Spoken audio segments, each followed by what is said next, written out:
नमस्कार किसान भाइयों, स्वागत है आपका शिवाजी कृषि फार्म पर। किसान भाइयों, आज हमारे गेहूं की अवस्था 31 दिन की हो चुकी है और पहला खाद दिए हुए लगभग 8 से 10 दिन का समय हो चुका है।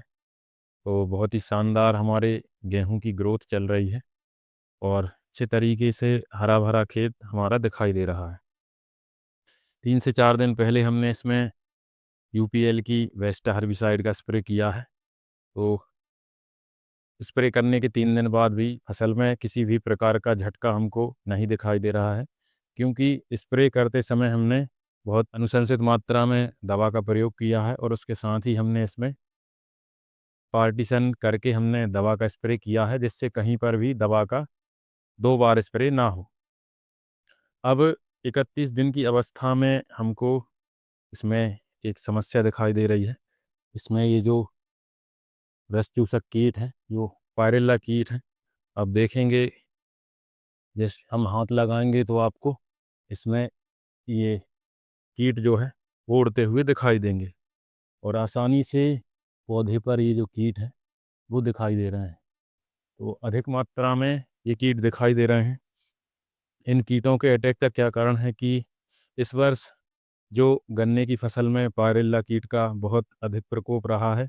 हमारे गन्ने में भी पायरेला कीट का बहुत ही प्रकोप था, लेकिन चूंकि पायरेला कीट के साथ इसका एक परजीवी भी आता है जो धीरे धीरे इन कीटों को खा के नष्ट कर देता है। तो हमारे गन्ने में हमने किसी भी प्रकार की कीटनाशक दवा का स्प्रे नहीं किया था, क्योंकि कीटनाशक दवा का स्प्रे करने पर जो पायरेला कीट के साथ जो इसके परजीवी आते हैं वो भी नष्ट हो जाते हैं। तो हमारे गेहूं के खेत के चारों ओर आप देख सकते हैं गन्ना चारों ओर लगा हुआ है। क्योंकि गन्ने में पायरेला कीट इस वर्ष अधिक मात्रा में रहा था, यही गेहूं की फसल की बोनी हुई तो ये कीट जो है अब गेहूं की फसल में भी आकर रस चूसने लगा है। गेहूं की पत्तियां भी शुरुआती अवस्था में बहुत ही कोमलता है। जहां पर पायरेला कीट का प्रकोप होता है, यदि आप उस फसल में यूरिया का प्रयोग करते हैं तो पायरेला कीट का अटैक बढ़ जाता है, क्योंकि यूरिया के प्रयोग से पौधा और पत्तियां जो हैं वो मुलायम हो जाते हैं, जिससे रस चूसक कीट आसानी से उस पौधे में से रस चूसने लगते हैं। अब चूंकि आसपास गन्ना की फसल है जिसमें पायरेला कीट भयंकर मात्रा में है और साइड में जो हमारी गेहूं की फसल लगी है उसमें भी ये पायरेला कीट आकर रस चूस रहा है। ये जो आप देख रहे हैं ये पायरेला कीट का शिशु कीट है और इसी तरीके से यहाँ पे देख सकते हैं आप, ये थोड़ा वयस्क हो गया है। तो इस प्रकार के कीटों का प्रकोप हमारी गेहूं की फसल में अधिक मात्रा में दिखाई देने लगा है, क्योंकि हमने इसमें पहले खाद में यूरिया का प्रयोग किया है। तो इनसे बचने के लिए आप क्या कर सकते हैं, आपको एक अच्छे सिस्टमिक कीटनाशक का प्रयोग करना चाहिए, जैसे कि इमिडाक्लोप्रिड या थाइमेथॉक्साम या इनके कॉम्बिनेशन वाली जो दवाइयाँ आती हैं।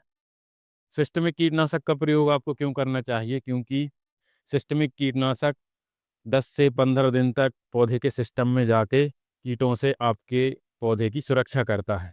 क्योंकि पायरेला कीट एक ऐसा कीट है, आप इस प्लॉट में स्प्रे करेंगे तो वो उड़ के दूसरे प्लॉट में चला जाएगा और यदि आपने सिस्टमिक कीटनाशक का प्रयोग नहीं किया है तो कुछ समय बाद वो वापस आपकी फसल में अटैक कर देगा। तो आपको एक सिस्टमिक कीटनाशक का ही प्रयोग करना है, जिससे 10 से 15 दिन तक आपकी जो फसल है पायरेला कीट के प्रकोप से बची रहेगी। ये हमारी गेहूं की बहुरूसियल स्टेज चल रही है। अभी इसमें कल्लों का फुटाव और पौधों का विकास हो रहा है। यदि इस समय पर जो पायरेला कीट हैं वो पौधे से रस चूसेंगे तो पौधे की जो भी एनर्जी या जो भोजन पौधे को अपनी ग्रोथ या कल्लों के फुटाव के लिए लगाना था, वो सारी एनर्जी रस चूसक कीट चूस लेंगे और पौधे को कमज़ोर कर देंगे, जिससे पौधे की ग्रोथ और जो कल्लों का फुटाव होना है वो सही मात्रा में नहीं होगा।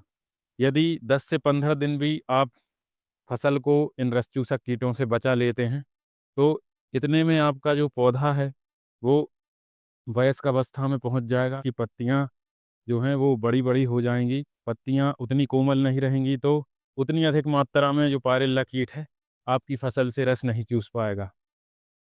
तो इसलिए आपको एक अच्छे सिस्टमिक कीटनाशक का प्रयोग करना है यदि आपके भी गेहूं के प्लॉट में पायरेला कीट का प्रकोप हो रहा है। किसी भी रस चूसक कीट का प्रकोप यदि आपकी फसल में अधिक मात्रा में दिखाई दे रहा है तो आपको एक अच्छे सिस्टमिक कीटनाशक का प्रयोग करना चाहिए, जैसे कि इमिडाक्लोपिड या थार्मोथॉक्साम, सोलोमन या अलीका का प्रयोग भी आप कर सकते हैं। क्योंकि हमारे पास कुछ मात्रा में सोलोमन बची हुई है तो हम देखते हैं इस प्लॉट में हम सोलोमन का प्रयोग करेंगे, जिससे 10 से 12 दिन तक हमारी फसल जो है वो रस चूसक कीटों से बची रहेगी। यदि आप कीटनाशक का प्रयोग नहीं करना चाहें तो इस समय पर आप जो नीम ऑयल आता है उसका प्रयोग भी कर सकते हैं। 10,000 ppm वाला जो नीम ऑयल है, लगभग 2 ml प्रति लीटर पानी में आप उसका इस्तेमाल कर सकते हैं। जैसे यदि आप 500 लीटर पानी ले रहे हैं तो आपको 1 लीटर जो नीम ऑयल है उसका प्रयोग करना है। क्योंकि ठंड में ओस भी अधिक मात्रा में पड़ती है तो आप यदि नीम ऑयल का स्प्रे करेंगे तो 6 से 7 दिन तक आपको जो रस चूसक कीट हैं वो आपकी फसल से रस नहीं चूस पाएंगे।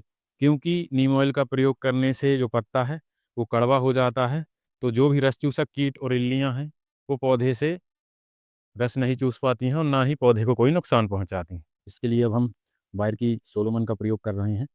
सोलोमन हमारे पास 200 ml बची थी जो हमने सोयाबीन में स्प्रे किया था, तो 200 ml सोलोमन हमारे पास बच गई थी। इसमें इमिडाक्लोपिड 19.81% होता है जो कि एक सिस्टमिक इंसेक्टिसाइड है, और इसी के साथ इसमें बीटा साइक्लोथ्रिन 8.49% होता है जो कि एक कॉन्टैक्ट इंसेक्टिसाइड है। तो ये बहुत ही तेज़ी से रस चूसक कीटों को मारता है, इसलिए हम वायरेला कीट के लिए बायर की सोलोमन का प्रयोग कर रहे हैं। इसका प्रयोग हम लगभग 100 ml प्रति एकड़ के हिसाब से कर रहे हैं। तो इसी तरह खेती से जुड़ी जानकारी के लिए मेरे यूट्यूब चैनल को सब्सक्राइब कर लें और बेल आइकन को ही प्रेस कर लें, जिससे आने वाले वीडियो का नोटिफिकेशन आपको मिलता रहे। धन्यवाद।